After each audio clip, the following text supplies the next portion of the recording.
பசி கொண்டு ரோட்டின் ஓரத்தில் காத்திருந்த அந்த குட்டி நாய்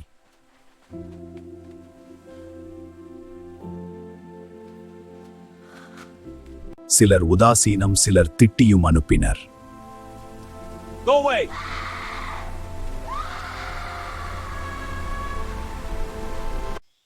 ஒரு நல்ல மனம் கொண்ட பாட்டி ஒரு பிஸ்கட் கொடுத்தாள்.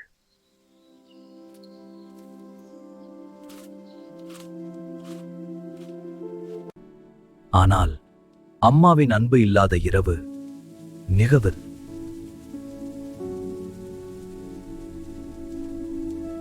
அதே நேரத்தில் தன் குட்டியை தேடி அலையும் ஒரு அம்மா.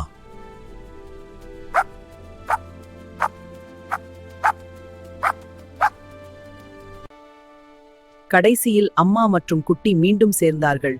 அந்த பசி, அந்த துன்பமெல்லாம் மறந்துவிட்டது. அம்மாவின் அன்பை போல உலகில் எதுவும் இல்லை.